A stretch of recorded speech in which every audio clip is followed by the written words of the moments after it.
আদানি ইস্যুতে সাম্প্রতিক সময়ে উত্তপ্ত ভারতের রাজনৈতিক অঙ্গন। মোদি সরকারের বিরুদ্ধে আদানির পক্ষ নেয়ার অভিযোগ আনে বিরোধী দলের নেতাকর্মীরা। যদিও এ বিষয়ে এতদিন কোনো মন্তব্য করেননি মূল ঘটনার কেন্দ্রবিন্দুতে থাকা গৌতম আদানি। ৩০ নভেম্বর ভারতের রাজস্থানে পুরস্কার প্রদান অনুষ্ঠানে অংশ নেন গৌতম আদানি। মার্কিন আদালতে গ্রেপ্তারি পরোয়ানা জারির পর এই প্রথম জনসম্মুখে আসেন ভারতীয় এই ধনকুবের। এবার নিজের ব্যবসা প্রতিষ্ঠানের বিরুদ্ধে ঘুষ কেলেঙ্কারি নিয়েও মন্তব্য করেন তিনি। No one from the Adani side has been charged with any violation of the FCPA or any conspiracy to obstruct justice. কেসারেন শেকড় থেকে শিখরে। ওই অনুষ্ঠানে আদানি গ্রুপের চেয়ারম্যান গৌতম আদানি জানান, তার প্রতিষ্ঠান বিশ্বমানের নিয়ন্ত্রক নীতিমালা অনুসরণে প্রতিশ্রুতিবদ্ধ।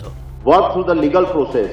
I want to reconfirm our absolute commitment to world-class regulatory compliance. এর আগে ভারতীয় ধনকুবের গৌতম আদানি সহ ৮ জনের বিরুদ্ধে যুক্তরাষ্ট্রের একটি আদালত থেকে গ্রেপ্তারি পরোয়ানা জারি করা হয়। তাদের বিরুদ্ধে অভিযোগ, $26.৫ কোটি বেশি ঘুষ দিয়ে একটি প্রকল্প হাতিয়ে নিতে চেয়েছিল আদানি গ্রুপ। আর সেই সৌরবিদ্যুৎ প্রকল্প থেকে ২০ বছরে তাদের মুনাফা হতো $২০০ কোটি।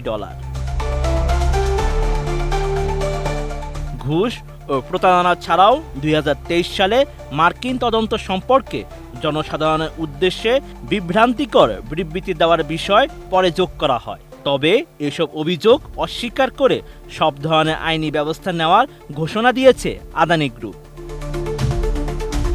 গৌতম আদানি জানান, প্রায় ২ সপ্তাহ আগে আদানি গ্রিন এনার্জির নিয়ন্ত্রক চর্চা যুক্তরাষ্ট্রের অভিযোগে মুখোমুখি হয়েছিল।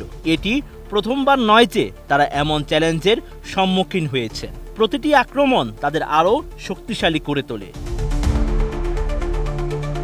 ভারতীয় এই ধনকুবের আরও জানান, আজকের পৃথিবীতে সত্যের চেয়ে দ্রুত ছড়ায় নেতিবাচকতা। এই সময় তিনি আবারও নিশ্চিত করে বলেন, তারা বিশ্বমানের নিয়ন্ত্রক নীতিমালা মেনে চলার প্রতি সম্পূর্ণ প্রতিশ্রুতিবদ্ধ।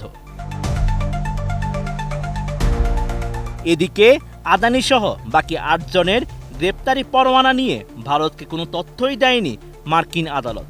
এসব কথা জানান ভারতের পররাষ্ট্র মন্ত্রণালয়ের মুখপাত্র রণধীর জয়সওয়াল। জানান, অভিযুক্তদের সমন জারি কিংবা গ্রেপ্তারি পরোয়ানা সংক্রান্ত নোটিশ পাঠানোর কোনো অনুরোধ করা হয়নি। Sheikh Farid, ATN news.